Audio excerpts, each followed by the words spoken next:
भारत के लोगों में कोरोना एंटीबॉडीज बहुत तेजी से विकसित हो रही हैं, जबकि अमेरिका और ब्रिटेन जैसे विकसित देशों में इतनी तेजी देखने को नहीं मिली है। ऐसे में ये सोचने वाली बात है कि ज्यादातर पश्चिमी देश सुख सुविधाओं और भोजन की गुणवत्ता के मामले में भारत से कहीं आगे हैं। तो फिर इम्यूनिटी के मामले में भारत आगे कैसे निकल गया? खबरों की माने तो भारत में हर चौथे व्यक्ति के अंदर कोरोना वायरस के संक्रमण से लड़ने वाली एंटीबॉडीज तैयार हो रही हैं। आइए जानते हैं कि ऐसा कैसे संभव हो पाया और इसकी वजह क्या है। वीडियो को स्टार्ट करने से पहले हमारे चैनल इंडियन क्राउन न्यूज़ को सब्सक्राइब कर दें और बेल आइकन को प्रेस कर दें। शुरुआत में कोरोना वायरस का संक्रमण दिल्ली और मुंबई में बहुत तेजी से फैल गया। हालांकि अभी पहले के मुकाबले यहाँ के हालात में काफ़ी सुधार हो चुका है, चूँकि दिल्ली की अधिकतर आबादी कोरोना की चपेट में आ चुकी है और बड़ी संख्या में लोग ठीक भी हो चुके हैं।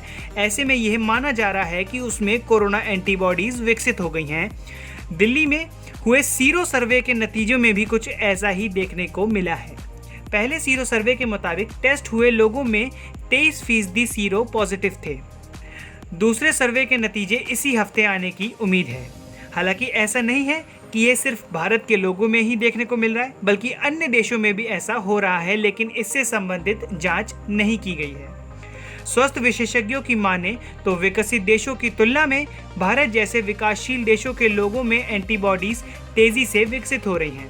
विशेषज्ञों का यह भी कहना है कि दरअसल विकसित देशों में लोगों के पास जीवन यापन की सुख सुविधाएं ज़्यादा हैं, जबकि विकासशील देशों में इनके मुकाबले काफ़ी कम है।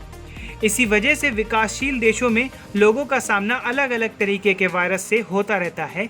इसके कारण उनके शरीर में अलग अलग तरीके के बैक्टीरिया और वायरस से लड़ने की क्षमता पैदा हो गई है।